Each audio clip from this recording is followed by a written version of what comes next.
Hey everybody, this is the Talking Energy Show. Welcome aboard. I'm Matt Hill. I'm with Night Energy Services. We have a guest in the studio. Hi y'all, I'm Katie Plas. I'm with Dinosaur Consulting. Nice. Yeah, Jeremiah Smith, Trace Management. And then our main guest, our main attraction, Chuck, one and only Chuck. Chuck. We don't have any cool intro music like you have on yours. You got all the cool music on yours. Tell everybody who you are. Chuck Yates, unemployed. Going on like 15 months now of unemployed.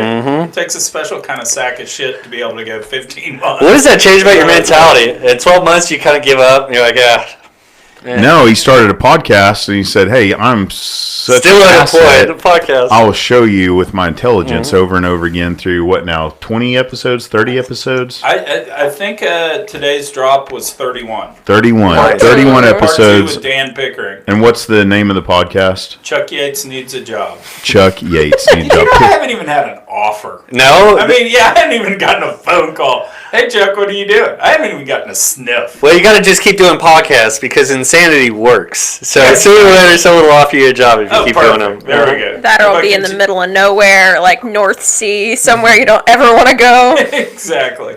Well, you're here today. You came in on behalf of the Petroleum Alliance of Oklahoma to speak tonight for us at their Wildcatters Wednesday, but now we're doing it as a evening soiree. So, man, thank you for volunteering to do that. I have no idea why. I mean, y'all should aspire to more. This is the first party post-COVID. I mean, right? Well, I mean, it's your knowledge. Jeremiah talked about it. I mean, most of us in this room and outside this room in oil and gas need to get cozied up and friendly with private equity money and how to go about getting it. And we couldn't do that, so we got you, Chuck. Yeah. You're the next best thing, man. No one else answered the phone. Yeah, exactly. Kicked me out. Well, we think that was because you were too good for that smart, too ahead of your time. It's too ahead of my time. I'll try to give you a benefit of it. I mean, really, like Jeremiah's like, hey, we know a lot about a little bit in oil and gas, but man, on that side of it, like, what in the world? Like, what do you have to tell everybody? Before we get into that, I just have you heard anything else about the sequestration Russians? That was wild. Did y'all actually listen to Carbon Capture? Yeah, I did. Yeah. I love carbon capture. It's very interesting to me. So it's like y'all two and my mother listen. I told you I was going to binge listen yesterday. You did say that. Yeah. You did say that. Well, thank you. I actually really liked Carbon Capture Gate, and I hate to tell you this. Did you notice the date of the drop? I did not. Because April 1st. yeah, Oh shit! Oh man. Okay. I noticed, man. had. You know what he means by that, all you earthlings out there? Well, I do, and it's a great slap in the face to all that ridiculousness. Thank you. Who did the voices? Actually, undisclosed. People that care to remain anonymous. But yeah, it was actually totally made up. We stayed in the studio for about 12 hours. Like, we were to the point creating this thing where we were literally Googling, what does a dial tone sound like in Russia? And we found it online, and we recorded it and put it in, and all that sort of stuff. And I literally thought it was going to be the greatest, most downloaded podcast in the history of energy. And like I said, I think 3 people have listened to it. It's on its way. To it 5 times. Well, now it will, because we have 3 followers as well, so you're going to double up that. Yeah, we have 3.5 now. There's a child out there that loves you. You are Is it canon? Yeah. Oh yeah. Nice. Yeah. My 2-year-old is all about Jeremiah's voice. He's like, that sounds just like a cartoon character. I know. Oh, great. Now he'll love me. Yeah, you two are gonna be famous in our house. Awesome. All right, so let's break this down, Chuck. And I actually asked a couple people, what should I ask Chuck while I got him in here? Because private equity is kind of a black hole. Of course, Trace deals with private equity companies that are backed by private equity on a regular basis to do drilling and completions, but we don't really know how they got that money. So I kind of want to talk about the qualitative and quantitative reasons and how you chose to give this management group money for that asset, or you pay G&A for this guy. They don't even have an asset. They're pretty much a SPAC, you know. So run us through it. All right. And here's the beauty of this. All of those things that we used to have to make decisions on and give somebody some G&A money and this and how to pick them, all that stuff's gone, right? because since minus $37 oil, I mean, is there going to even be another private equity oil and gas fund raised? I mean, some folks are out doing it. Sure, it's going to be much smaller. So now it is what I'll call kicking and screaming to be able to get money from a private equity firm.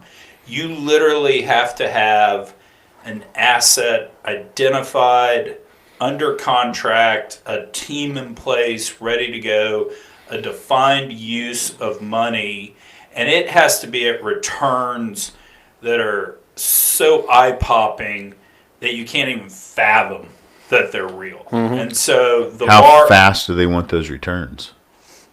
I think the dirty little secret of private equity is, back in the day, you wanted to invest money, get the money returned pretty quickly so you could go raise the next fund. Because you guys know how this works, right? You go out to, let's go out to foundations, endowments, pension funds, and we're going to raise a fund, and we're going to get commitments. So let's raise $1 billion fund, right? What happens when we raise that $1 billion fund? We don't actually get $1 billion, right? We just have the right to call people and get that billion. So we have a commitment period for 5 years. And let's just say we're really lucky and we're charging a 2% management fee on that. So we get, for 5 years under the contract, 2% of that billion, $20 million a year, right? Then, after that, you charge management fees on the lesser of the dollars invested in the deals that are still in the fund, or the fair market value of those deals. Do you get to pick either or? It's the lesser of. Okay. Lesser of. So the way to think about this is I got 5 years of big fees and then a tail of small fees, right? And so the reason you wanted rapid fire is folks wouldn't let you raise the next fund until you had capital deployed, right? So you would raise your capital, you'd get it deployed kind of as quickly as possible. When you'd hit numbers like 50% of it invested, and it got as low, like in the heyday, as maybe 25% invested, you'd raise the next fund. Can I ask one question while we're going? And it's really just because I'll forget if I don't. Okay. So when you say that you want to place those funds with Joe Blow's resources, Right. now is that pretty much a line of credit? Like you're not going to give them 175 and say good luck. The asset costs $40 million, and you get to let this money sit in your bank account until It's like a It's line sitting of in credit their from bank a account. bookie. It's like a line of credit from a bookie. I mean, you can come ask me for it, and I may or may not give it to you. Okay. So don't think of it as a revolver or a credit card. Think of it as maybe a henchman sitting here. Yeah. So here's the key, right? So we've raised our $1 billion fund. We get $20 million a year for the next 5 years. So what do we want to do? We want to raise the next one as soon as possible, because then we get another 5 years of $20 million. Man, we start stacking those fees. We get 3 funds and the big fees. We got $60 million in 1 year, man. That's good living, right? And so that was the reason for kind of the breakneck speed. Plus, it was actually how the industry was going, man. You drill one well, get a log, holy shit, this is going to work, right? And you'd flip it, to Chesapeake or the like. And so that's how it was going. Well, now you're not going to see as many funds raised, because the world just went from needing 10 to 12% allocation to energy to maybe 2%. Okay. And quite frankly, they hate oil and gas now. So not just supply and demand is going to crunch us. It's also the physical hatred of oil and gas. Oh, yeah. I mean, Yeah. We don't exactly have a good reputation. It's too bad. We should. Well, we should, but you know what? Okay, so here's my theory on that. We, back in the day, energy ran counter-cyclical to the economy, right? High oil prices, sucked the life out of the economy. So we, oil barons, right, would do really, really well, but the rest of the economy would be hurting. And we were obnoxious as all get out about it. We printed, you're too young to remember this, but we printed bumper stickers that said things like, freeze a Yankee. that TV show Dallas with J.R. yeah. Ewing. That was a documentary. That was not. And so we were so obnoxious about it. So that's just, that kind of ingrained sort of hatred combined with when we start fracking and we wouldn't tell anybody what was in the frack fluid. Guess what? It's water and sand. Mm-hmm. I mean, right. And that's what I was going to say too. Even from just a publicity standpoint, we'd, frack was the new F word. People were terrified of it. And we would all act super secretive, like, you can't know our dirty little secret. Like, half of it's in gum. Like, guar. I mean, why are we so private about something that we could have helped our own reputation and we were just too snotty about it? Katie was kind enough to join me today after a quick prod on the phone last night late. I was sitting there with Misty, and I was like, who needs to be in here today? Katie. She worked for Chesapeake, and now she runs her own. Well, you went to a company backed by a private equity. Yeah, I consulted for them. And then now you're doing your own consulting as well. Yeah. And by the way, everybody, thank you for the studio up here, Trace Management. Always need to plug them. They do consulting as well. So tell me just a little bit for everybody listening, since Katie's in here, your background. Where'd you come from? So I am from middle of nowhere, Ohio. Went to Marietta, got a petroleum engineering degree, a geology degree, and an engineering leadership certificate. Long list of pieces of paper. Went to Chesapeake right out of school, worked for them, did rotations, but kind of found my love in drilling engineering and have drilled quite a few basins across the United States. And bankruptcy, COVID, layoffs in the end of 2020, and man, I bet on you as my racehorse at Chesapeake too. I was like, young, female, smart, kicking ass. I definitely was like, she's going to be my drilling engineer. She's going to be the drilling manager, and I'll just go to her and she'll give me all their work. Mm-hmm. Dang it, Katie. I mean, I just set a record for them too. I know. But are they going to be allowed to drill another well ever Yes, again? absolutely. Are they well? Oh, They've got yeah. a great balance sheet now. Yeah, they're coming out. They should be drilling a well. They're going to be drilling well real soon. Right back here in Oklahoma, we hope. in the Yeah. Mississippi line. Yeah, of they course. sold Yeah, all that. we They sold all their I know. Oklahoma We're stuff. making fun. Yeah. All right, so we know where you guys got the money from. When I say you guys, the private equity firms, right? The pension funds and everything else. That's Then where what? you're getting the money. And the original point was, or the original question I think you had asked is, how quick do you want the money back? Mm-hmm. Well, today you don't mind having a longer hold period, right? Because you keep getting your management fees the whole time you're holding it, right?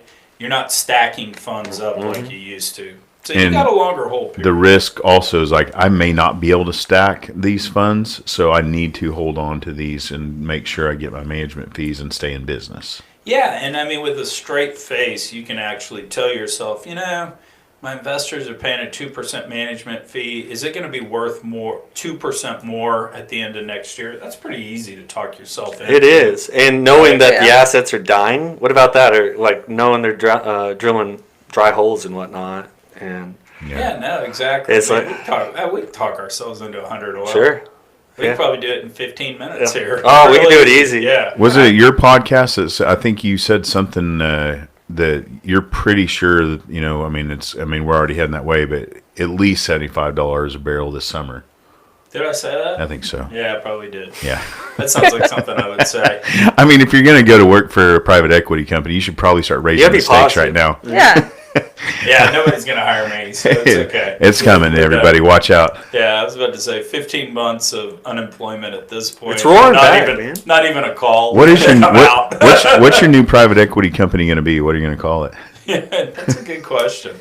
I don't think anybody would give me money, so I don't think there will be a new private equity. You have to dream it into existence. Yeah, I've got like $3 and some change in my pocket, man. We're gonna get started today. All right, I like it. So you got the money.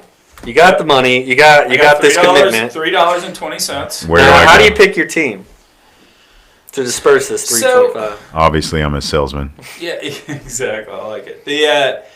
So back in the day, I mean, you kind of wanted, you got your teams from a couple of places. Basically, somebody that came out of the higher ranks at Chesapeake and the larger companies, right? You had folks that had kind of bootstrapped their whole life and just needed capital to go to the next step. And then you had folks that basically were sort of number twos, number threes at other private equity-backed companies.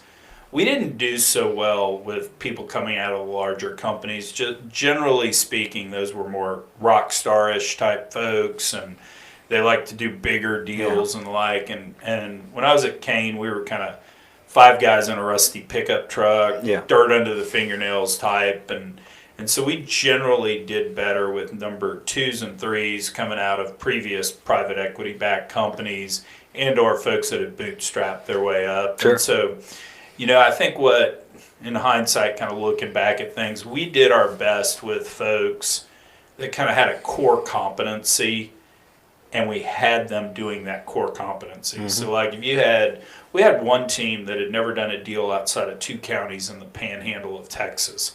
So they just knew it all, right? And when you could walk in and share with those guys, hey, here's some new technology we're seeing in other places. It really works well with rock like this. Those guys are like, well, that's the old Jones field. And, Farmer Bob has that. And we leased that back then. And let's go study it and the like. When you had folks that made money, sometimes despite themselves, and then they wanted to do something bigger, go to a different basin, that's usually where you wound up messing up. I think today, though, the bar is about as high as it's ever been. I have no doubt. I have a couple buddies that got a very large commitment, just shallow of $200 million, a commitment. And they're paying them G&A. I'm sure it's squalor, right? Not what they were used to from the companies that came from. And they brought several deals to their backers, and they've been turned away every time. They haven't been able to place to buy an asset yet. They won't give them the funds, but they're not cutting them off from G&A. Well, that's pretty amazing because, the quote-unquote equity line of credits I've heard are just dead. That folks aren't doing it. It's walk in and show me an asset. Well, this was 2 years ago now. They had this commitment. That's right. That wasn't yesterday by any means. Yeah, I'd assume no one's paying G&A until you have an asset at this point. Right. Mm-hmm. Yeah, so they've got a couple of weeks left, I guess. So are private equity companies like his coming to you guys like Trace and Dinosaur and saying, hey, we need an engineer for this project? Or are you guys going to them and saying, hey, I can do projects for you? Or is it kind of both ways these days? They don't come to us. Usually there's a management team. He's got 2 guys with the dirt under their fingernails, and they're going to raise the money. So and the then they're operator, gonna call us. Yeah, we don't really have any dealing. That's why this is so great, because it's a black hole. And I think it's a black hole for most people to not understand the process of getting the money, getting the asset. So can you walk us through the steps of, you got these 3 guys in old rusty pickup, they show up, they've got there's a big pool of oil under it, you believe in them. What's next? See, I got to cut you off on that one. So before you dive into that, I'll say it's been opposite for me. It's been, hey, so-and-so knows you're smart, your way around. Hey, will you go look at their stuff? And then I have a conversation with them. And so the people that I've consulted for, they've found me. But it's, because of friends and the network that I've built here around Oklahoma. Those are operators, they're not the private equity company itself. That was someone that has the money. That's what I'm saying. I don't go directly to the banker and tell him how I want to drill this curve. In a couple places, I've had one that it was the backing that came to me, but it was through a recommendation. And, they said, hey, we've got this company over here. They're almost there, but we know you. Would you? I told them to talk to you. Yeah, and go get. So this I have done. those sorts of things kind of happen. That's what I was wondering. Yeah. Mm-hmm. Thank you, Katie, Jeremiah. Cut me off. So generally the process will go something along these lines. You walk in, you get through your background, right? And the private equity person's trying to figure out, are you honest or are you going to steal my money? They're trying to figure out, do you actually know what you're doing, and the like. So that's kind of the dance at first. Then you're walking through the asset, and most private equity folks have gotten to the point now they have engineers on staff. So your team is talking technical turkey to the other engineer. And the assessment there is not so much, is the terminal decline 9%, is it 8%? It's just, generally speaking, are we viewing risk the same way? Somebody walks in and says, we're going to triple our money doing these refracts, and you say, okay, how do you know they're going to work? Well, we did it one time 17 miles away, and the log looked totally different. Well, you're going to go, all right, we may not we may not need to pay for that. We maybe shouldn't be counting on that. But if they walk in with the story of, here we did 12 of these, the offsetting field, here's how it looked, here's how they worked, etc. Okay, maybe that makes some sense. So it's really kind of this technical assessment, figuring out, are we on the same page risk-wise? And then you start crunching numbers and just figuring out, how am I going to make 2 and 3 times my money, over some period of time if we make this investment. So that's when the finance geeks get involved, the Excel gets going, and the like. And so at some point in there, probably a term sheet gets thrown out. Hey, here's what it's going to look like. The elements of those term sheet, private equity firm wants you putting money up, wants you having skin in the game. There's an appropriate balance there between having you invest, but they don't want you investing so much that if something goes bad and all of a sudden you've lost everything, your decision making gets unaligned. Want it to hurt if it doesn't work out, but at the same time not destroy you. So there'll be money involved, and generally speaking, the way terms will look is everybody's going to get their money back, everybody's going to get some sort of return, and then the management team does better over time as things get better. It's in everyone's best interest to win. Every single buddy is invested. Yep. I think it's my understanding that kind of since the crash, and now that private equity firms are just slamming every company together and only putting money out the door if there's really an asset to go do. You said that earlier about you saw so many of these companies getting smashed together. Yeah. They had assets. Why do they? We always wonder why do they do that? Why does a private equity company have 5 companies all drilling pretty much the same wells all around themselves, and then smash them together later? Like that's let's go back to point number 1. We got to get money out the door to raise that next fund, right? It's easier to do when there are 5 of them as opposed to 1, right? So that's why we're doing that. Then when money gets tougher to raise and bad stuff starts happening, what do? You got to have a story for your LPs, right? You can't just go in and say, well, we're hoping the Saudis get their act together and prices go up. You can't say that. You got to have a plan. So you walk in and you say, wow, we're smashing all these companies together. We're creating efficiencies. We're saving G&A. We're prioritizing drill schedules. And you look really freaking smart when you do that, man. You say it with a lot of confidence. Yeah, just pointing like that. Verbal vomit of buzzwords. You gave yourself a way out, though, I guess, by smashing all these guys. Oh, this management team's where it's at. They've drilled the best wells. So I even heard one of the private equity firms says, well, that's our defined strategy. We put 5 teams out there, and the best one survives. We have survival of the fittest, and that's the way it works. We do that by design. And it's like, really? Yeah, well, you didn't trust. Who was the genius vice president that thought that up as a marketing strategy? But yeah, so I think at the end of the day, unless you just really are pissing away a lot of money, you're probably not saving much doing the smash co. But it really sounds good, So that's why they're doing it. Well, we have many friends that have been involved in the they were the go part of the smash. So we're looking for places for them. Yeah. Lots of friends. But hey, they can go out there and reach out to private equity companies, get their next gear going. Maybe. They got to show up with an asset. Who are we talking to these days? Are we talking to East Coast and West Coast kids that grew up in the Ivy League schools? Is that our investors we're not going to get money from, or who's got the money these days? Yeah, I think the East Coast is done. Yeah. You list all the big guys, Apollo, Warburg, all that. Everybody's like, we're not touching oil and gas again. So you've kind of got the Texas folks left. There's some Ohio and Pennsylvania. Really? Yeah, the one that I'm working for, the private equity that's kind of funding the research. Like you said, the technical engineer in the room doing the research. That's what I'm doing now. He's out of Pennsylvania. So you still see a little bit of that, and it's, a company that has been going well, and he just wants to do something else. So he's taking funding from here, and he's now the private equity. So and he knows really. Is oil and gas still in your mind? Really, it's risky. Of course, we all know that. But is it still the best place to put your money for investment? What do you It's think? never been a good place to make money for investment. What do you? Come on. No. You're not going to get returns on any other investment like you can in oil and gas. Well, okay, so this brings up kind of a bigger issue because let's go pre-shale revolution. The beauty of the oil and gas business was, despite yourself, you could get rich like there was no tomorrow. I call it a lottery ticket business, kind of back then. I mean, the Saudis could get pissed off at the U.S., embargo, boom, oil prices triple, you're rich. You know, you could, I mean, like way back in the day, the divining rod hit something and boom, you got this huge field.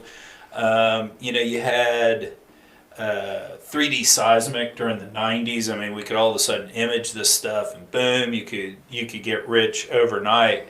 And I think what happened with the shale revolution, and we turned it into this manufacturing process, we were actually so good at it that we put, in effect, a permanent cap on oil at 60. We're at 69 today. Going to 75. It's going to 75, exactly, like I said. But we, in effect, put this cap on it, and so the lottery ticket of being able to get rich was taken off the table.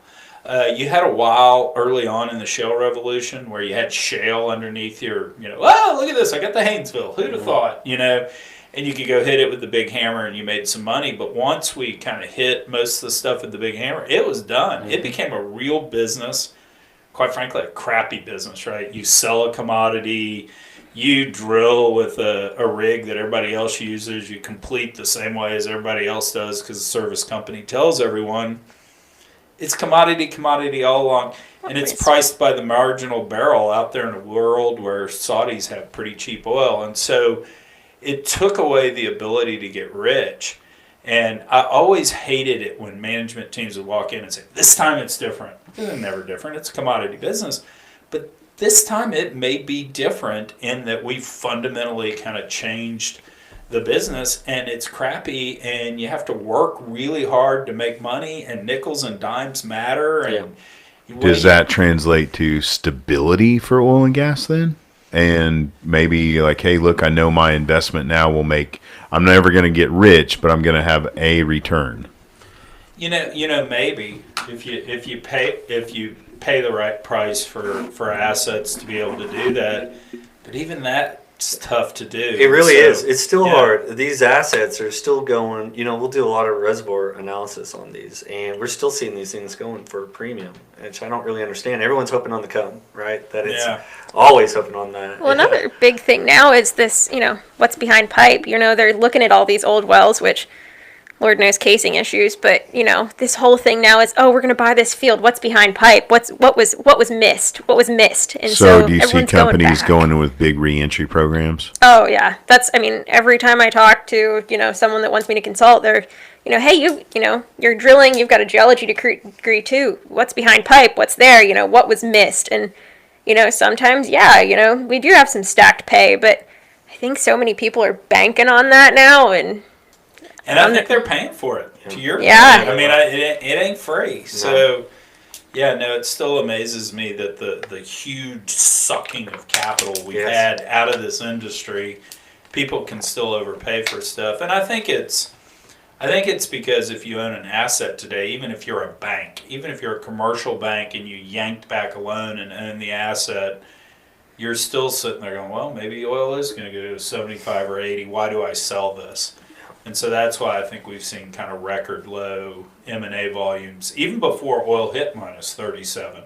I mean, 2019. That really did happen, man. No, we were falling off in fourth quarter of 2019 for sure. The market was already rescinding a bit, and 2020 certainly, March killed it, but it was already happening. It was already falling off. We were going through another slump, which are much closer together anymore. Oh yeah, they're no longer 20-year cycles. It's the problem for Oklahoma, if you follow us here, we're the very first to suffer from the downs and the last to pick up from the highs. I mean, we just get our guts kicked in, and it takes us longer to get up than anybody. I always say we make a lot of water, a fair amount of gas, and a little bit of oil.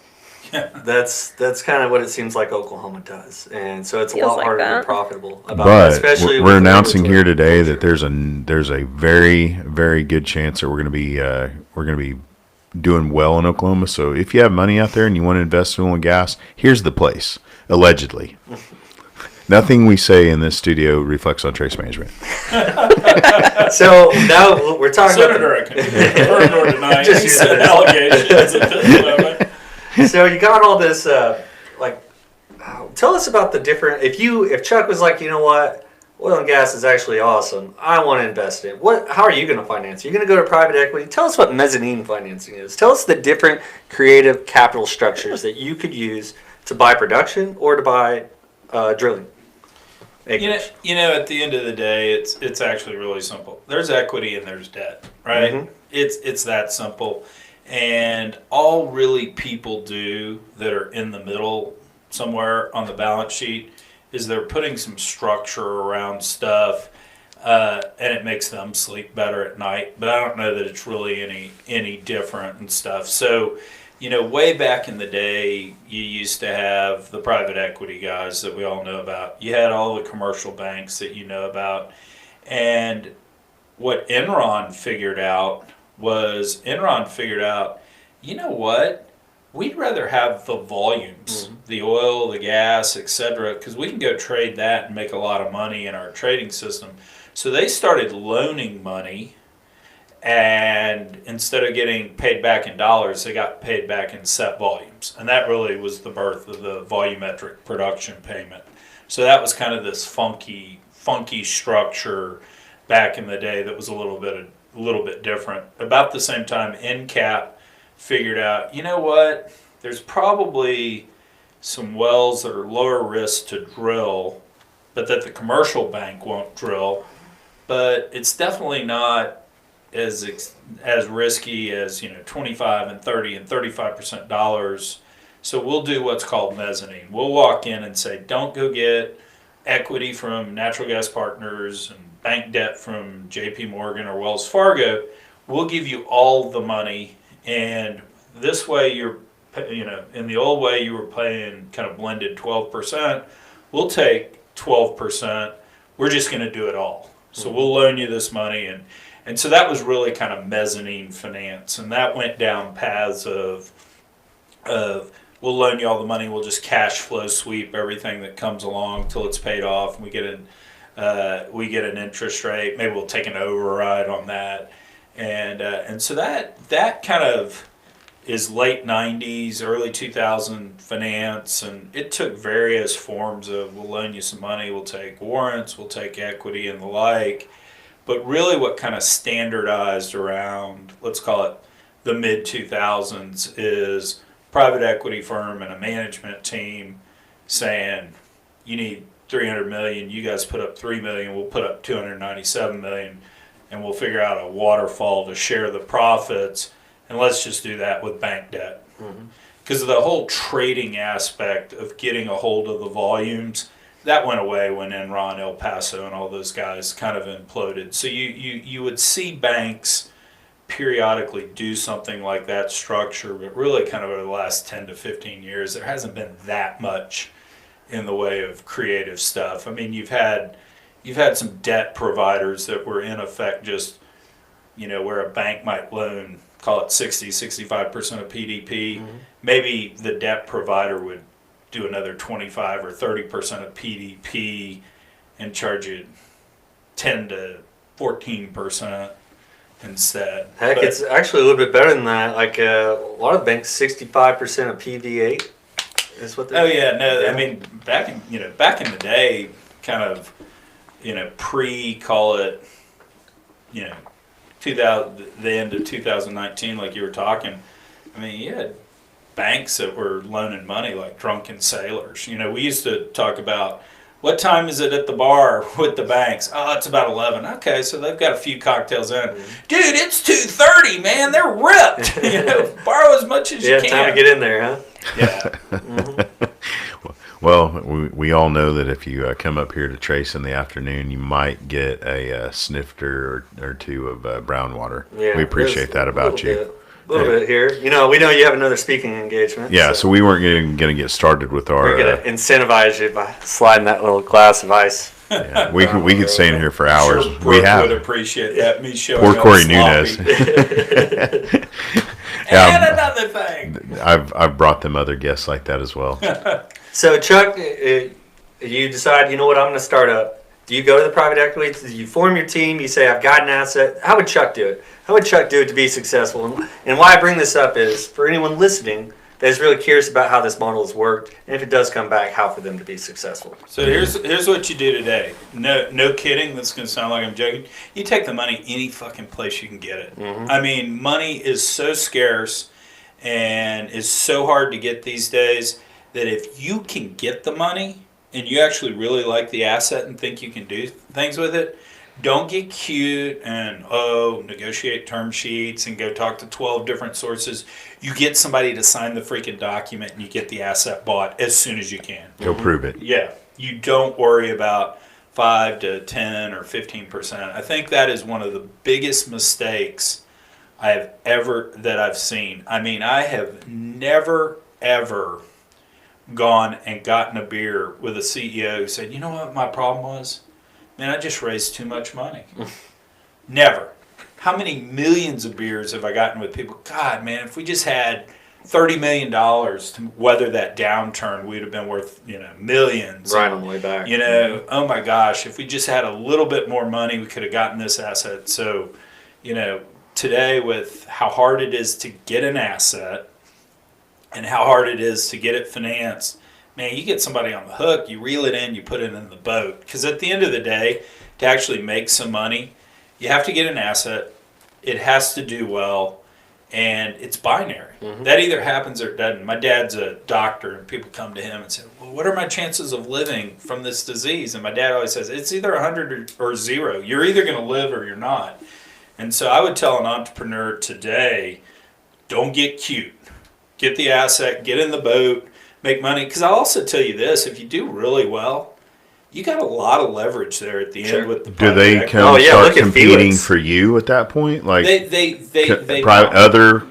other private equity firms call you up and say, hey, by the way, your next project, we want to back you because we know that you're a winner. Certainly back in the day, there was that threat. You guys actually chase down work versus the other way around. Yeah, no, definitely back in the day there was that. So that may come back. There's also just human nature. If you go in and hit the ball out of the park, and you want $5-10 million worth of bonuses for the team, and you did really great, how does the private equity person say no at that point? So my advice, if you get even a shot at getting a deal, get it done. Chuck, 10%, I've never seen 10% interest rates since, and I'm 36. But so I graduated high school in 2003. You've never heard of inflation? Well, yeah, no, I've heard of it, and we're definitely going through it. I read it in a book. What's going on with lumber today? That's inflation. Oh yeah, that's terrifying. It's falling though. So a lot of builders. Forget that pergola you were going to build in the backyard. I just want a fence, man.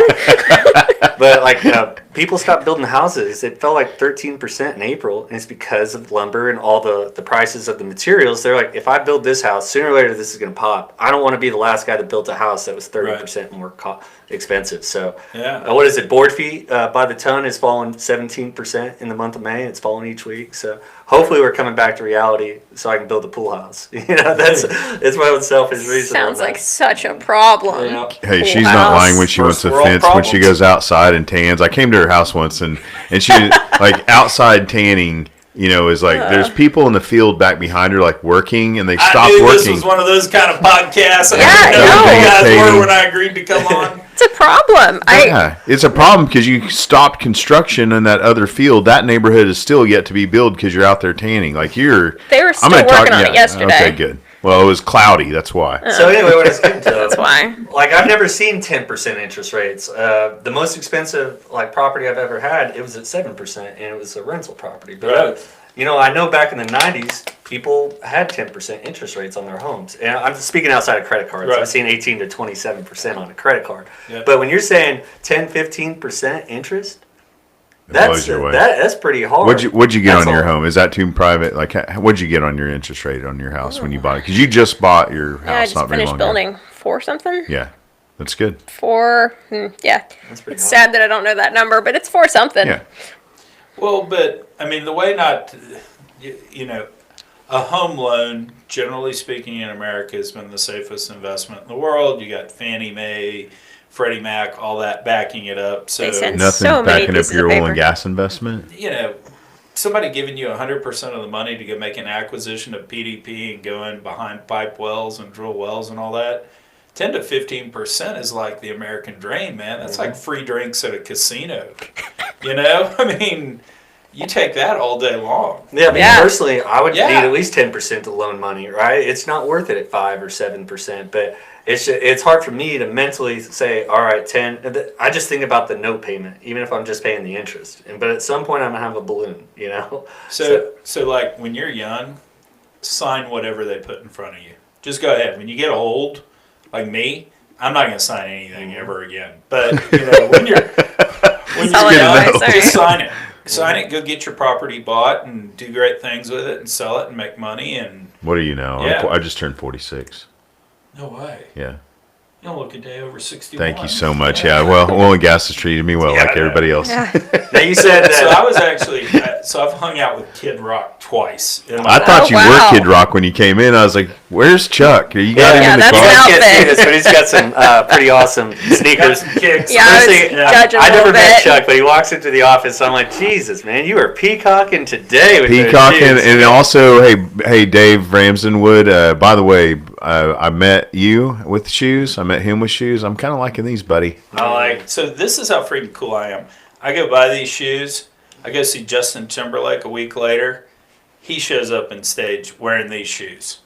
There you go. Why do you take your shoes? That doesn't mean. Yeah, exactly.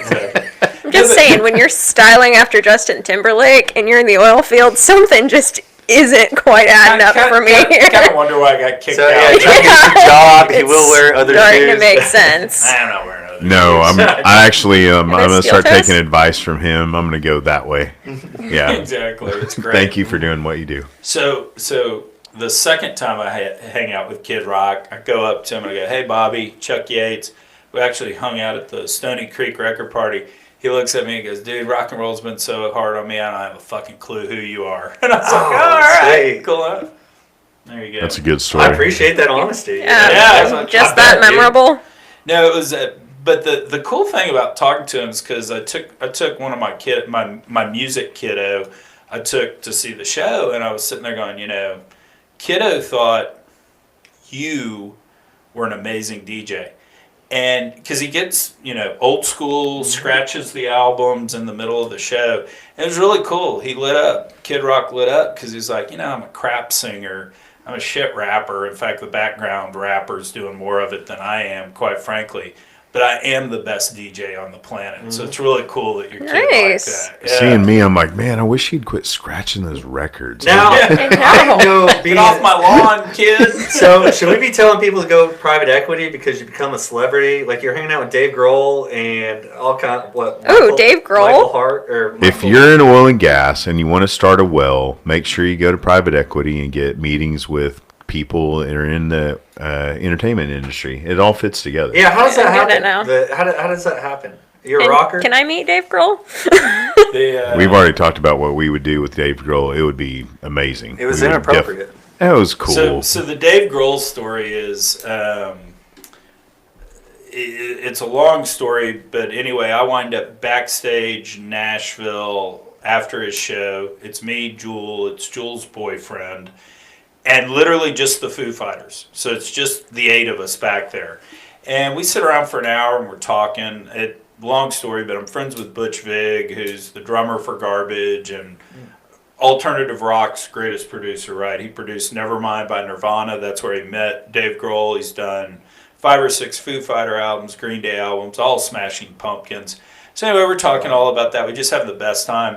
And Grohl finally goes, well, we got to let the media in. We got to let the rest in. So I need to break up this party. And I said, hey, Dave, I tried not to fanboy on you, but I got to do this. Can we get the selfie? Yes. And why wouldn't you? Dave looked at me and said, "I knew you had it in you, Chuck."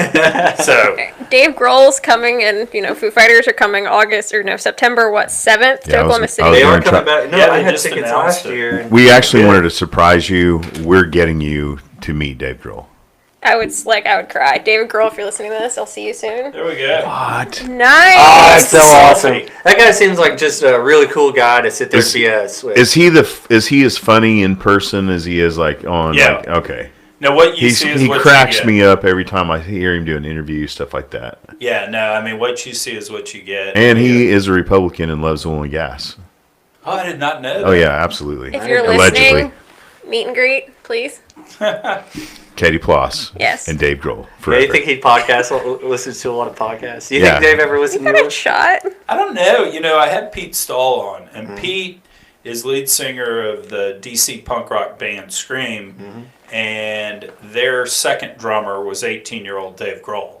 And so the Foo Fighters song "My Hero" is written about Pete Stahl. Wow. No So, way. so Pete and I met backstage at a Foo Fighters show, and he's a Washington Redskins, or I guess the football Yeah, the team, football the team. football club, or whatever they Did call they get it. lazy, or everyone bought all their other names? Did you see that? Some guy was going ahead of it. Matt does the same thing, buying no every way. possible team name that they heard or rumored. They bought the website. I they would own sell it back so to many them. website names. It's hilarious. Yeah, so that was Just the in real case. thing. They were having a hard time picking a name because people were going out in front of it and buying all the websites or the, getting an LLC in that. I have this That's website called amazing. ChuckYatesNeedsAJob.com, and like I keep getting this guy like emailing me, asking me for Get like, a .net, yeah. get all the Yeah. different ones.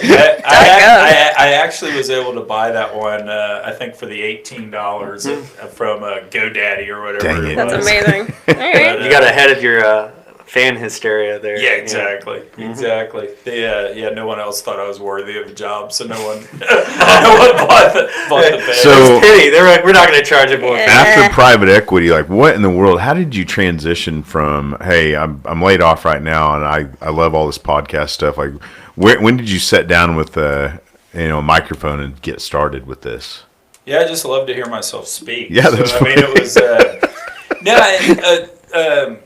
One of the podcasts out there actually had me on.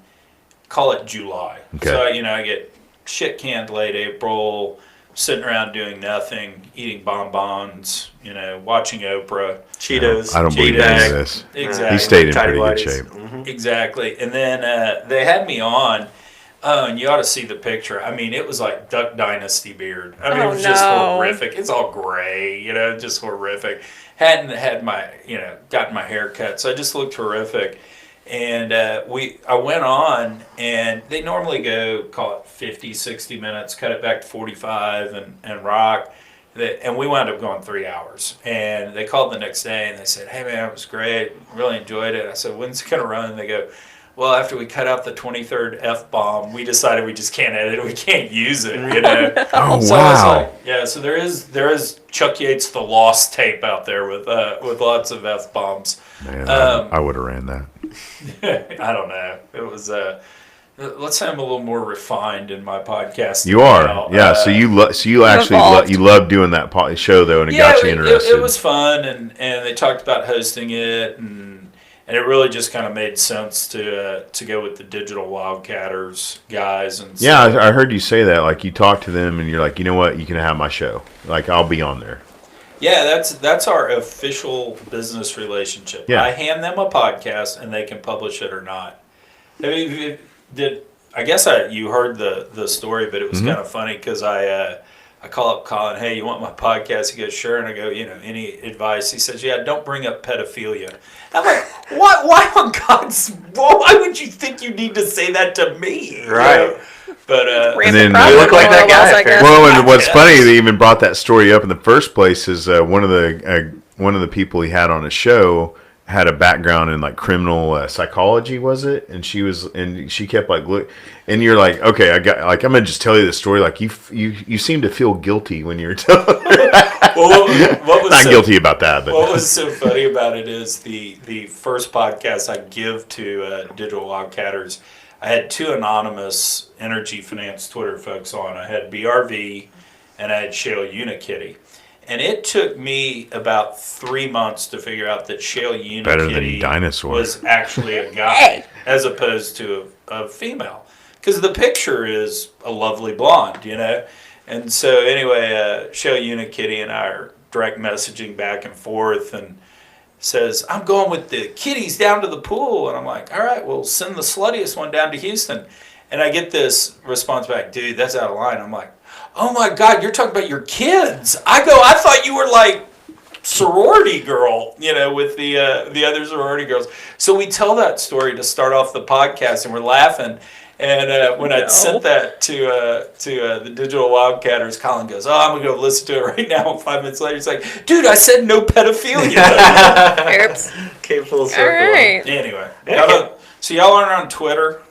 Bouncing Yeah, around it's been a long time since I've been on bouncing around with Twitter. all those anonymous accounts, trying to figure out who's Well, what. what I found out during COVID is Twitter is my favorite video game. I was going on there and I was looking up like hashtag words like oil and gas, fracking, environment, like any like just a charged word in today's environment, right? And lo and behold, it quickly became my video game of choice to go and bash liberals and their agenda and environmental crap and climate change, you know, all that bull crap that's fake to me Right. and not needed. And the more hate mails I got were my gold coins. And at the end of the day, I would collect my gold coins and I'm like, woohoo, I got 35 hate mails today, babe. And my wife, being a better Christian than I am, Misty, Love goes, Misty. babe, listen, yeah, she's the voice of reason in my house many times Yes. over each day. And she goes, honey, listen, I realize like you love getting hate mails and bashing liberals and anything to do with anybody that hates oil and gas, like you're immediately the arch enemy, pull out the sword. You ever think just for a second that it might be in our best interest and yourself as an industry and as a person to do your very best to calmly and collectively respond to their things in the most educational way and soft way possible, and maybe bring somebody Memes. some point Just to your memes. side? That's how I communicate. Yeah, Memes. and yeah. So she has, you know, she talks sense into me, and now, you know, I'm like, Sugar you know doesn't what? melt in your mouth now? Yeah. Oh, good. I Yeah, like that. I'm doing a little bit better. Twitter is not my video game of choice to bash people. Now it's like an informational platform to use and distribute vanilla ice cream out there to the world. I'm good right up until I see fracking tower. There's even a video game. One of their maps has a fracking tower in it. It's a drilling rig, and that one. I don't I'm know. good, and I'm educational right up until someone starts cussing me out about their fracking tower, and I'm like, no.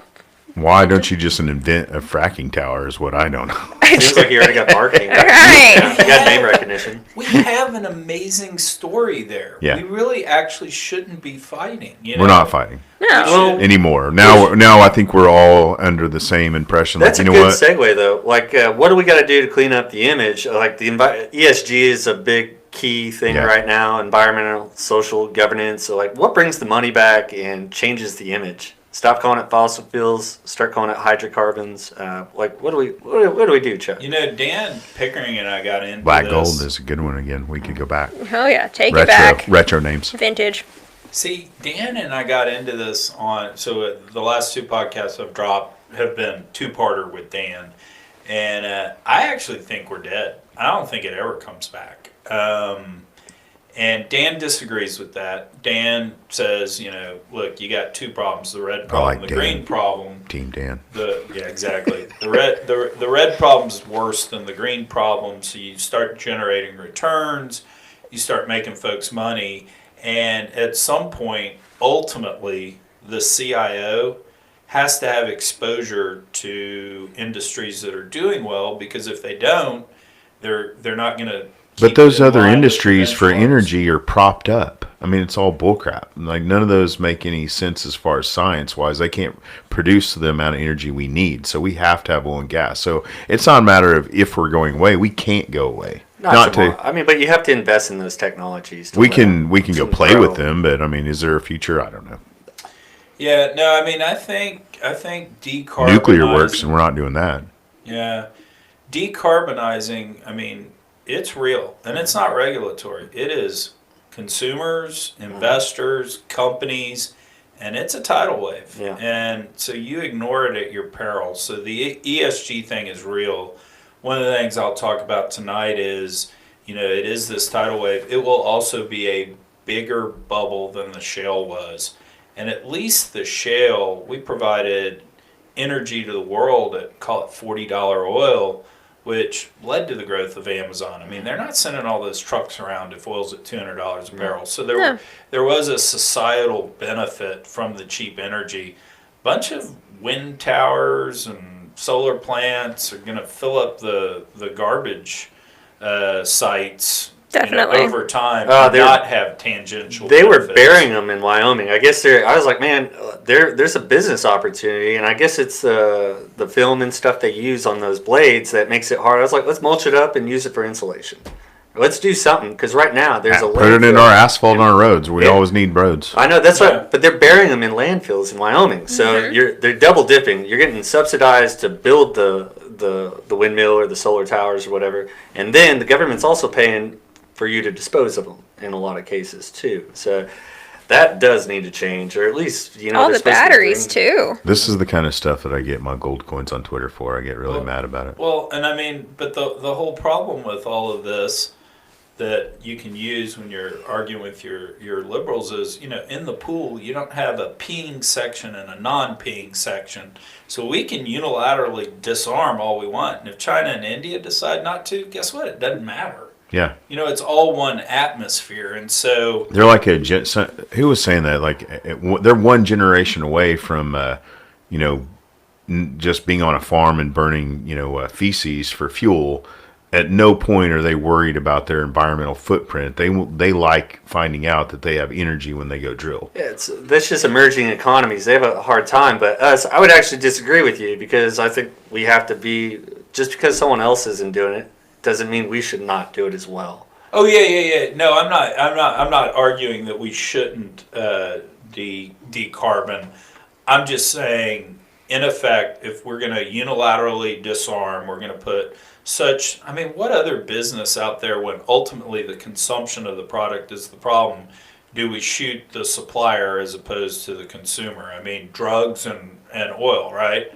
My 3 kids have lived the greatest lives on the planet of anyone. I want to live their lives. You ask them, hey, you want to get rid of oil and gas? They'd say yes, in a heartbeat.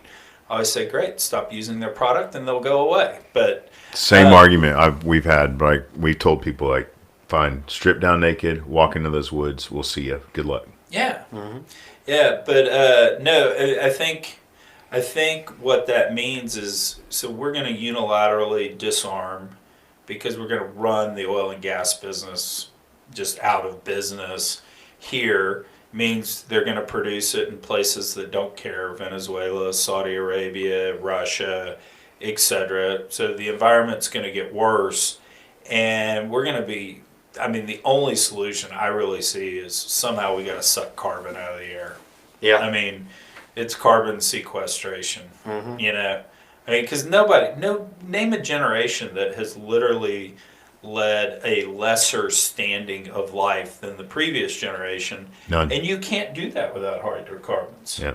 We've made life possible the way we have it on Earth. But we've been doing it the same way for 100 years. I don't know when life is better with us. It is, but we're still using very similar technology as we did in the early 1900s. Like 1857 actually is your first oil. Thank you. Right. Do you know what what's his face did? John Wilkes Booth did before he shot Lincoln? No, what was he up to? He fracked wells. Did he He really? literally would throw dynamite down the wellbore and boom. That's how he financed being a crappy actor.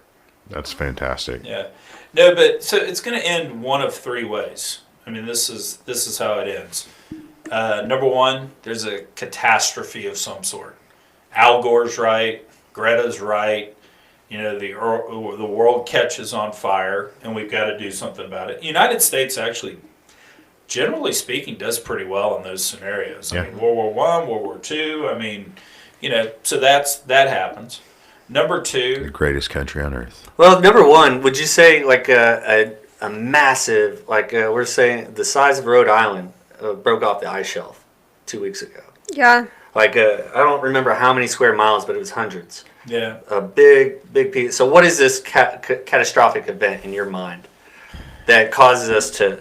I don't think it happens overnight. I just think we blend and slowly move away. But what is this catastrophic event? Well, I mean, if you had a hole in the ozone layer and all of a sudden people are getting zapped as the sun goes around, I mean, something catastrophic. Because I told you one of three things. That's terrifying. At that point, it'd be too late. That's what we thought was going to happen to us when my sister had bangs. Katie, did you ever look at like pictures from like a few years back when all the bangs were? Yeah, aqua spray. You can't use those. You can't use aqua spray anymore. We had like 5 or 6 cans of aqua spray a day going through our house. The 80s would not have happened. Too bad. The puffy hair would not have happened. Hey, I pull off the puffy now. Thank you. Anyway, so that's natural. She has hair. What's she balances You're this rocking table. The puffy. I like that. Yeah, thank you. It doesn't do anything else.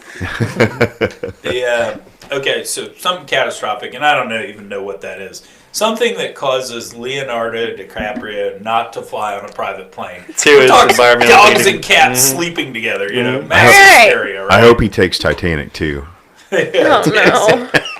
All right, number 2. So number 2. Well, also, one thing on that though, the Yep. problem is this catastrophic event. You know, you can find your biases. I hope that Rhode Island iceberg why it hits him. actually happened though. Like if you go on Facebook or one of the social medias and you don't believe that guy actually got shot down because there was a hole in the ozone layer, right? It's going to be something else. Like he had a heart attack and more prone to electric shock. I don't know. So this catastrophic event, it has to be filmed. Right? It has to be a massive thing where a And it bunch can't of be people a are shot. blurry film like Okay, you know. Like come I on. just don't see how Wait, people wait. ever Every one see a of my catastrophic videos. event. It's not So like they when do. we grew up. Like everything's on film, and I'm sure that there would be 4,000 TikToks, and it would go viral in a minute. So I don't think we have to worry about being captured No, on we're film. talking Pearl Harbor something. Yeah. Right? Okay, I mean, like mass. catastrophic. Okay, number 2. Number 2.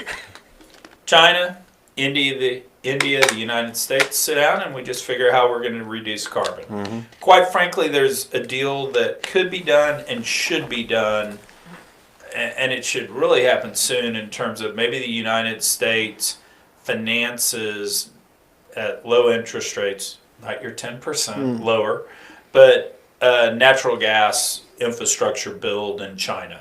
I don't know about India's setup in terms of having resources, but you know, And is LNG, that whatever. looking out? Is that China drilling for their own resources, or is that us drilling and we have natural gas resources that we ship over there, or a mixture of both? You know, probably all of the above. I'm more the idea guy. You can go execute and Okay, come you up got with it. a plan that makes sense. But basically, I mean, I do think China and India have a leg to stand on in terms of, hey man, y'all got MTV. I got raked over the coals on Twitter. So I love for MTV. saying I love MTV, and they're like, dude, that was like 30 years ago. I'm doubling down on it. So, you know, Can we maybe- buy that? Like, what's that stock that everybody bought and brought that company back to life? AMC. AMC, right? AMC. GameStop? So hey, GameStop's the big buy that. You heard it here first, folks. Buy MTV. Yeah, back when they played videos. MTV coin. So MTV, Coke, Levi's jeans, you Oh, I know. love Levi's jeans. Yeah. 501s. We taught them consumption. Yeah, no, and so I think it's fair enough for those guys to say, well, why should we live a lesser standard? Y'all polluted the hell out of things to get to where you Yeah. are. Fair enough. We've got resources.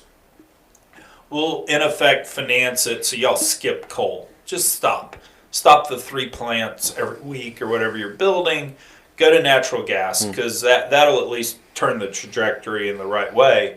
I don't know about Okay. Africa and what we could do there, but that's the big Yeah, they're very picture. So disenfranchised. that's number 2. Okay. It Okay, goes that way. well now you're talking about us printing money, which is when do it like we're the petrodollar, but eventually Yeah, that's when where does we that are right now. stop? Right? We're Yeah. quantitative easing was crazy in 09 and we're still doing it. So right? Now we're buying founded- bonds. We founded the Fed in what, like 1912? Oh gosh, the creature at Jekyll Island, Woodrow Wilson. Someone asked me my favorite president. I always tell him my most hated, This and it's guy, Woodrow right? Wilson because he's the one that signed that. It's like created the Fed, and He has a you know, poster of him. Nice. It just, the creature thing got me. I was just like, wait, what? No, it's a book. It was a book written about Oh, okay. how the banks and pretty much the big 3 and Standard Oil or whoever, a couple of the big guys got in the back room and they discussed creating the Fed. like the centralized current banking. It happens to every country at some point. He's got books on the Trilateral Commission, the Illuminati, like whatever you think of. I was sitting there for a second and like I was thinking about something else and I heard that and in the corner of my room like, oh God, he's gonna go try to find Nessie or Sasquatch. No, so he's done. That's where I was. There was a grassy knoll shooter. I'm down with you on this. Amen.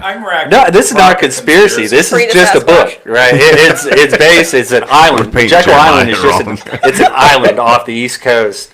And they just met there and had the discussion behind closed door, and then they dropped the paperwork and signed the Fed into law. balance sheet during the recession of 07, 08 that we thought was ridiculous was what, like 750 billion, 800 billion. Today it's 10 times that. Yeah, it's 27 trillion or 30 trillion. Did we cross 30? I think it's 8. I don't even know. I think it's all I 8. know is over and over we borrowed again. 6 trillion last year alone. We keep this democracy together, and we fight wars overseas that are against us. I mean, really, we've kept communism at bay. I mean, thank you for how our country runs things as best they can. It's a monster. No, I mean, at the end of the day, it's interesting. We talked about this on my podcast when Quick Draw and BRV were debating.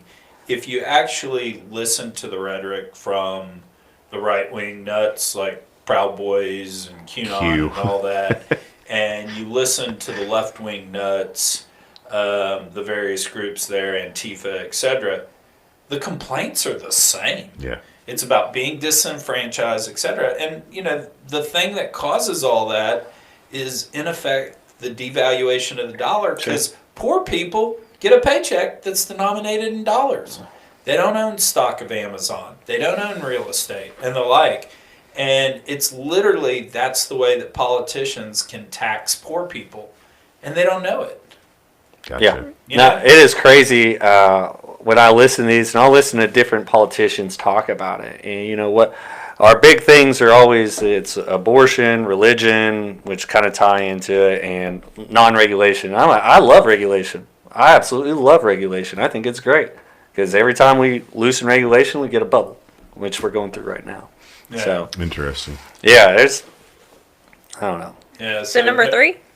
So door number 3 it turns into a nothing burger. I mean, right? I mean, what percent of the atmosphere is CO2? I mean, it's 0.04%, right? It's 400 parts per million, right?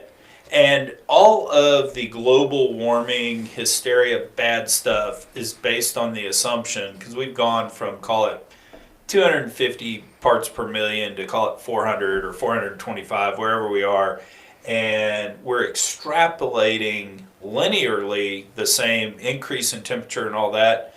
I mean, we don't know, but there's at least a little bit of science that says, hey, we hit 500, 600, 700, 800, it just flattens out. We get to 15% CO2 in the air, yeah, we're Mars and we're all dead, but, to some degree... Venus. We don't know. So it could turn into a nothing burger. We could be sitting here in 30 years going, wow, that really doesn't matter. Why were they all freaking out? Yeah, why were they all freaking out? Now, I had Art Berman on the podcast, and Art goes, yeah, but what if we're wrong? That would really suck. See, that's just what I was thinking. Like, we still need to prepare for the fact that, it might be right. Yeah, hedge your bets a little bit. Yeah. Man, then you go back and you just see, like, over and over and over again throughout all these, newspapers and throughout time, you just see emergency this, emergency that, emergency this. Oh, it's going to be super cold. It's going to be super hot. I mean, it's just, you know what? Never back then did it all those newscasts did not affect industry like it does today. Right.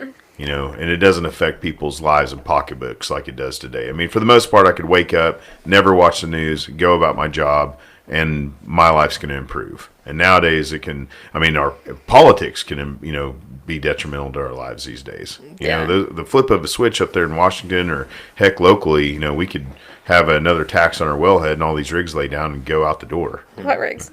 Yeah. Exactly. I think we're past the nothing burger though. As a society, we're moving like what we've been talking about. We're going to do something with carbon. I'm talking actual outcome. I'm not saying what people are expecting or thinking or planning for. I'm just saying in 30 years we may look up and the actual science is, holy cow, it didn't matter. I always go back to Newton's law. With every action, there's an equal and opposite reaction. So I just can't think us pumping all this into local atmospheres. That's what everyone tells me. We can't affect the world, but we can affect a local climate. I have a hard time with that. A breeze blows it everywhere, and eventually you get more and more saturation in the air. I'm going to have bigger tomatoes and bigger jalapenos and bigger onions. Well, you have a longer growing season because it'll be warmer. That's it. My salsa is going to be amazing. Moves to Florida anyway. Yeah. It's going to be good if we're a lot. I actually, I'll take the my warm. main goal is to move to Florida as well. Yeah. there Or you go. Mexico. I do like Mexico. Well, new a lot of Florida Florida man. would be underwater, though, I could if do it that. Yeah. did happen.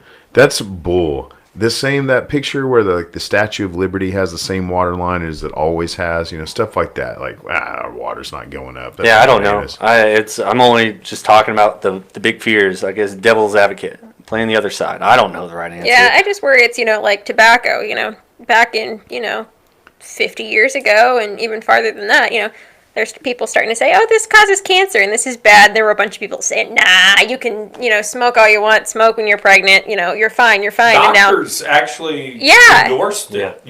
We had mercury treatments and, and now we're like, oh, that was bad. Can we just erase that kind of stain from, our existence? And so I just worry, in 30, 50 years, we're looking back like we were looking back at the poster of the pregnant lady smoking going, You are in a particularly interesting place. And I mean, just from being in oil and gas and in science and, in tech, being a woman, being at your generation, I mean, you have a huge amount of people on the other side as your peers. yeah. That, I don't know if they, collaborate with you or come at you. So I went to Marietta College, love the college to death, but, I was a petroleum student there. Marietta is a very, very liberal college, and it felt like we were on an island on the college a lot. So when Trump got elected, the college sent out an email that was like, hey, you don't have to go to class tomorrow. We're going to have, people that you can come and talk to. Morning ceremony? Well, yeah, like people you can talk to about your feelings and everything. And the petroleum department was like, you better come to class. I don't know what these feelings things you were talking about. But yeah, so it was, I lived in a very liberal dorm room because I wanted quiet, had headaches, wanted to study 2 majors, I was drowning.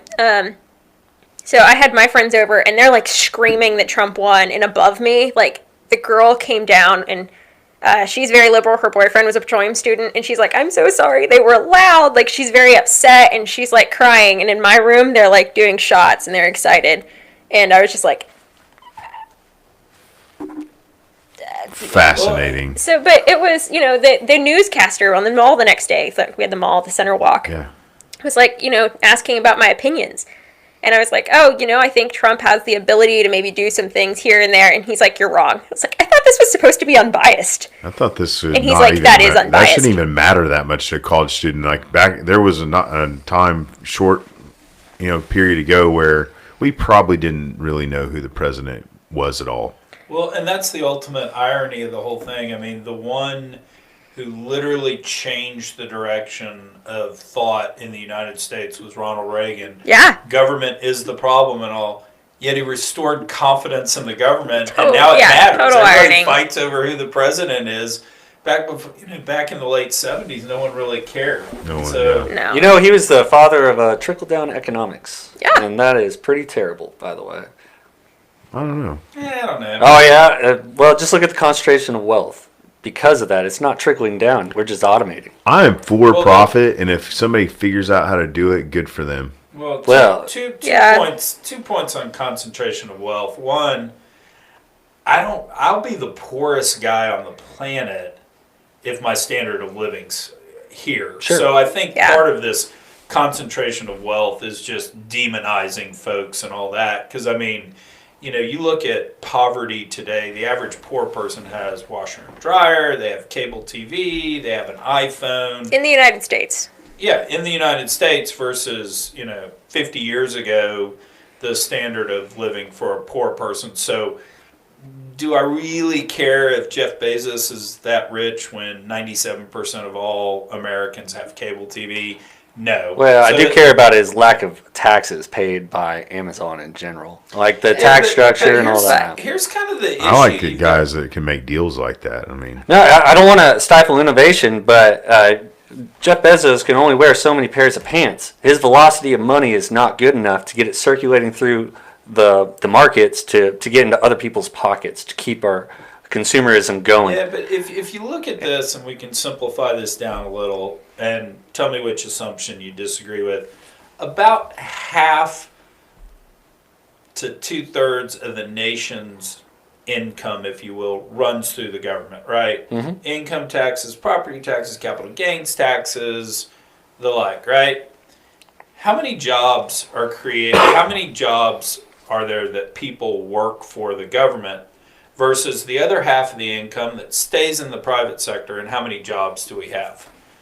Right? I mean, it's literally 5 times the amount of jobs in the private sector. Mm-hmm. So it's kind of like, to your point on trickle down, et cetera, it's like, I actually think we should be taking more money out of the government into the private sector. Oh, I'm a fan of that. Because it's 5x the number of job creation. The problem is before trickle economics or trickle down economics, and I'll just say earlier in the 60s and 70s, instead of buying financial instruments and using their money to create more wealth by just buying other financial instruments and getting a dividend, it used to be invested back into businesses and hiring more people. I would say that has changed dramatically to where this wealth is not actually getting out to Main Street from Wall Street. It stays there and it circulates and it just makes more money. That money does not flow back into the economies, especially with Amazon. Yeah, but again, I kind of go back to the point of, is everybody's standard of living better today than it was 50 years ago? I'm not arguing that. The problem is, I know a lot of people, like I have some investments. I pay less taxes than most people I know, right? Because of the tax structure and how it's set up, right? Wealthy people pay less taxes. But by percentage. I don't care about the number. I literally do not care. Percentage is the only normalization. I know they pay $300 million in taxes, but if they made $40 billion, you should be giving classes on LinkedIn about hey, if you are what you feel, your feelings that you're poor, come to me and I will teach you that your feelings are legitimate and that we will teach you how to be not paying as many taxes. Well, but in terms of the percent of all the tax revenue that's going to the government, the rich are paying by far. Not by percent. I'll buy total amount going in, but I'm saying as an individual. When is it enough? Their tax rate is 15%-ish because they're doing the capital gains, take low salaries, take it all in the back end to lower their tax rate. So their normalized tax rate is maybe 21%, if that. Like Trump paid $750. I don't blame Trump, by the way. I don't blame these guys for getting these. I just think it's not set up. I don't like the way it's set up at all because in my mind, if you hand them one more dollar and they burn it in front of you again, why should I give you a second and a third and a fourth? The problem is you're giving your dollar compared to a very wealthy person. They're giving a smaller percentage of their dollar to be burned by a it's all wrong. It's very inefficient. I'm not arguing that. I like flat tax or consumption tax. Well, I actually agree with you on that. I think that's probably the fairest way. They had that whole group for a while, the fair tax. Right? No, there were actually 3 Republicans that were going against Trump that all wanted a flat tax. There was Ben Carson, Rand Paul, and Ted Cruz was the third one that all were talking about a flat tax. But it will never work. It's like 14.5%. It's not that it will never work. It's like, hey, everything's going to. Well, it would never be allowed to pass, is what I'm saying. Unfortunately, because the loopholes are very powerful and lobbyist groups and all that. There's a lot of money in it to protect those tax loopholes, but we really just need a flat tax. No matter who you are, you pay 14%. Everyone pays less if everyone pays. But today we do have the highest percentage of Americans that don't even pay federal income tax. Mm-hmm. So yes, the rich people pay lower tax rates than poor people, but the rich people pay so much more of the taxes. I don't care. I want normalized, and that's only percentage. By saying they have a higher volume does not matter. It's less of a dollar. Could private equity firms do a better job about making? Could we get? Yeah, bless you. Coughing. Thank you.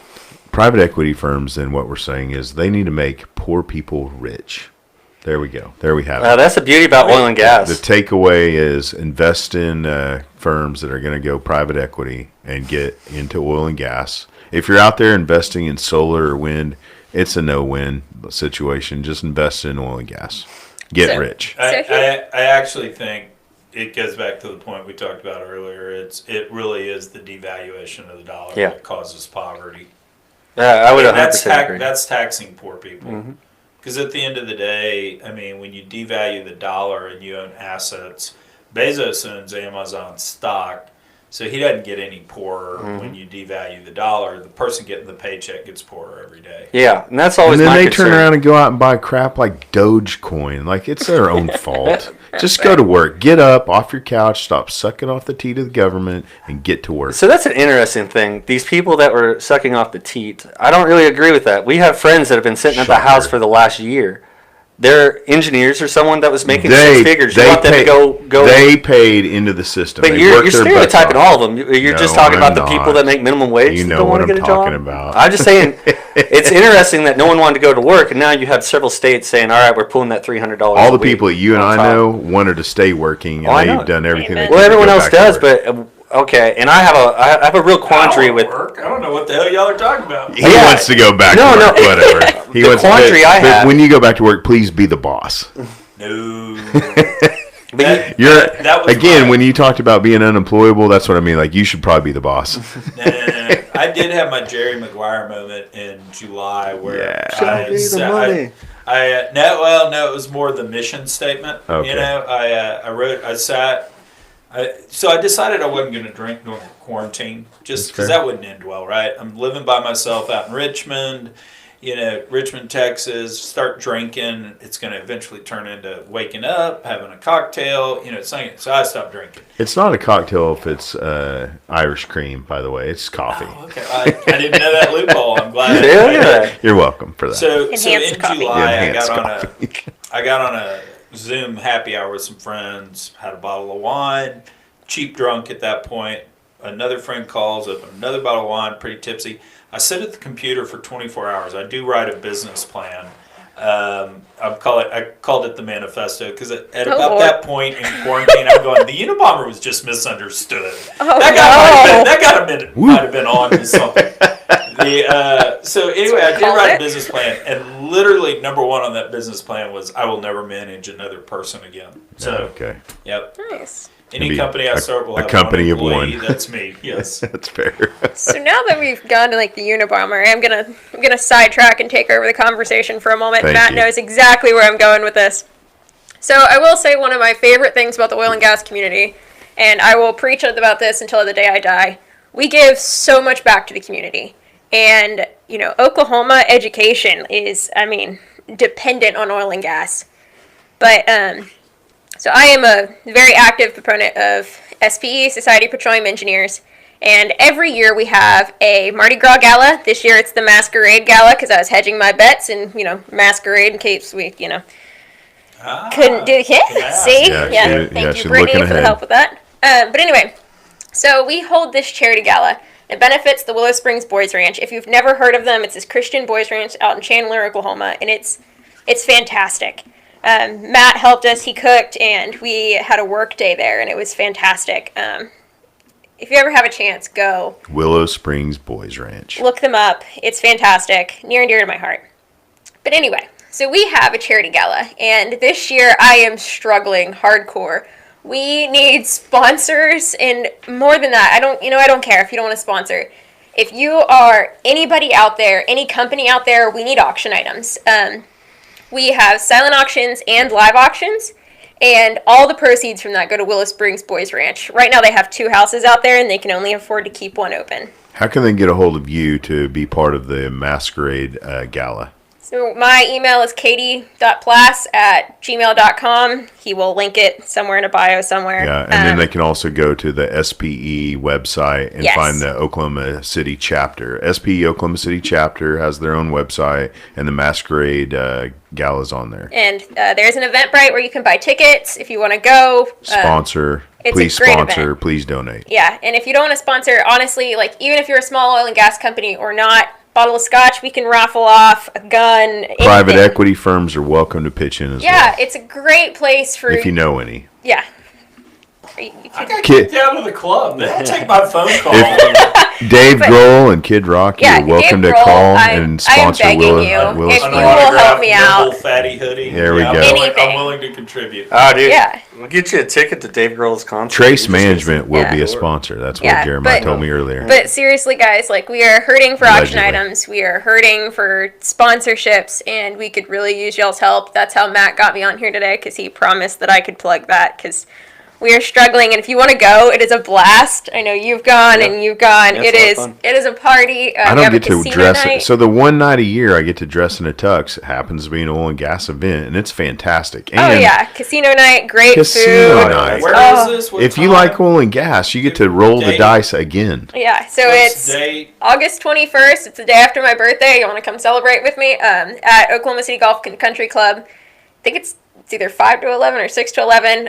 It's on Eventbrite and everything. Please Get there contact early, me. stay late. Yeah, it's Yeah. a lot of fun. It's a beautiful place, Oklahoma City Golf and Country Club. I'll Yeah, I'll everybody invite you as dresses my up. I'll invite you as my +2. Missy's got to dress up. She likes to dress up in the nude, but you can be my +1, +2 if you bring those shoes.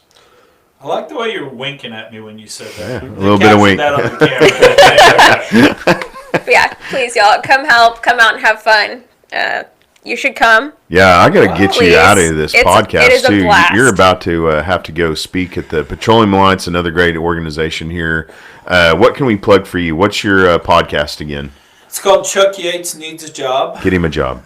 Someone listen to his actually podcast. Website, chuckyatesneedsajob.com. Digital Our Wildcatters. Digital Wildcatters. And all the I did look. You're on all the podcast platforms. Apple, Spotify. Yeah. Digital Wildcatters does a good job of getting the podcast out there. What is Digital Wildcatters? This is the first time I've heard of it. They have a smorgasbord. So a group of guys, and I mean they're in oil and gas, but I mean essentially they have a bunch of people doing podcasts and giving it to them. Okay. Yeah, digital media company. It's funny. They're out doing a fundraise kind of as we speak, and Colin McClellan, who's Frack Slap on Twitter, but he's the CEO, and they have a private equity firm come in, guys sitting in suits on the other side of the table, and Colin always likes to open the meetings with, we have accumulated a group of thought leaders that plan to disrupt the oil and gas business. That's what we are, Jeremiah and I, disruptors. Thought leaders. I can see Nah. that. He's I see the smoke Pen coming out. sword. he's the thought leader. Yeah. So Colin Katie's the thought. Rein it in. There we go. Rein it in, dipshit. Yeah, the buzzkill. Excuse me. I'm just kidding. I'm just kidding. She's the party person, by The, the way. Party planner. Party I like planner. So Colin leads off with that to these private equity folks, and someone looks up over their glasses and says, I just went on your website and listened to a podcast where Chuck Yates sent $75 worth of lube to a young lady on a date. And Colin just like, oh my God. And there you have it, folks. So, buddy, 30 seconds later, the private equity guy let him off the hook and said, actually, that was one of the funniest things I'd ever heard. We had an episode called Pizzagate where man. a young lady was live tweeting. Hillary, I have nothing to do with this. Don't kill me. Yeah, she was live tweeting a date about how a guy was supposed to show up at her house with a steak and cook it for her, and he shows up without a steak. So I didn't know her, but we have friends in common, so I just started delivering pizzas to her house. That's amazing. And she's tweeting this out. Who the hell is sending me pizzas? And it went on to condoms, and then it went on to lube. The greatest thing is the app I'm using that to send $75 worth of lube, the algorithm pops up at that moment, would you like to send a scented candle? And I'm like, well, of course. yeah, of course. God. So anyway, Right. If I'd had a better business plan, So- while you bought that, you should buy this too. exactly. So, Man, so no anyway, wonder my I announced Amazon it. feed's full of That strange algorithm, things. man. So that algorithm said, well, when people buy condoms, they typically buy the candle to set the mood. Exactly. So, At yeah. least that's, So, I mean, so the podcast's kind of all over the place. I've done. They're I great, try to by the do way. You guys got to whole tune thing. in. Yeah, man. it's Chuck really Yates Needs a great. Job is fantastic, and you are all over the place. You know what? Are you? I got to ask, are you coming up? Because, Jeremiah and I's podcast, you can, by the way, hear this today, the Talking Energy Show. You can go to talkingenergyshow.com, and it has all the links to get to the show. Do you come up with the names for each individual podcast? Yeah. Those are pretty good. All right, what's the name I'm- of this one then? What do you want to do with this? Yeah, one? Yeah, I should, what are we I'm gonna gonna name start this? following Let's your lead spitball it a because little mine bit. have so been like Episode 6, Chuck Yates. And that's it. I was going to do a crash course of PE with the guy that is no longer You've got to watch it. You've got to look at his. Way more creative. Yeah, so what are we calling this one? I have no idea. This is, I have no idea. Give me 2 drinks in me tonight. Okay, you got it. Okay. Noted. Chuck Yates still needs a job. All right, we're gonna. He's going to other Still podcasts needs a now. job. I could probably, you and I could. I mean, I would have you in every day. You're fantastic, Chuck. Well, thank you it's so been much an for honor, having man. me. This has been a lot of fun. Yeah, I appreciate the light banter and discussion. And Yeah, finding wish out me luck again tonight. about private equity, you'll have fun, man. That group Yeah. of people are gonna. Yeah, oil eat and you gas up. people, salt of the earth, man. Salt of Even the if earth. you fuck it up, they're still going to clap. Well, Hopefully brine. they'll drink We're a the lot. brine water of the earth. Well, what time do you go on? Because people are already at the piano bar drinking, I'm sure. So you'll be. He's got to go. Like we got to get him out of here. I've heard it's like 6:15 or something. Oh, okay. So, Oh, okay, good. but I don't know. They, I like that you think you need to practice your shtick. I don't think so. He's got this down. I don't know. I do have some notes, generally speaking. That's that are good. gonna kind Do you of- got any jokes you want to make sure that we get? Yeah, give us start this Yeah. one for you or give something? us one of your Yeah. jokes. Is it a dad All right. joke? All right. So here's the opening joke, and we'll do this right at the end, so you Okay. can just edit this off if this doesn't need to go on your podcast. Yeah, It we don't edit. definitely needs to go. Yeah, and you say something like Still that. rolling. So here will be the opening joke. I'm gonna get up there and say, well, I was signing into the hotel, and you know how it always has you like sign, but then you have to initial certain things, and nobody ever reads that, right? Well, I actually read that, and one of the things I initialed actually gives Harold Hamm the right to be rifling through my room tonight while I'm giving this speech. Oh, I don't know that you. It's good. Anyway, it's a pleasure to meet you. We did it. Actually, I'm not slow clapping that. Do I say that tonight or not? Oh, you should definitely Please say do. it. Yeah. I have younger brothers. First of all, So I it's think sure, the older brothers. everybody Chuck can- Yates really doesn't want a job. I think Harold immediately like, you know what, you're hired also so I can pick on you the rest of your career here with Yeah. me. Yeah, he's a great guy. No, I don't know Harold well. I actually met him one time, and he made fun of the fact that I was wearing a Flash hoodie to the IPAA meeting in There we Sea go. Island, Georgia. So, props to Harold for that. That's it, everybody. Is that This, like Fine. Flash Gordon or what do you this is how you get out of here. Here you go. The Flash. The Flash. Yeah. So, Bazinga. All right, Thanks that's for it. having Chuck me. Yates on the Talking Energy Show with Katie Plas, and go to SPE Oklahoma City chapter and get on and sign up to be a sponsor for Please the do. Reach out. Masquerade Ball and because we're gonna have a blast on. reach out August to 21st. Jeremiah, Yeah. Trace Management, Matt Hill, Night Energy Services, Chuck Yates, and your job. Thank you, everybody. God David bless. Grohl, reach out. Bye. See ya.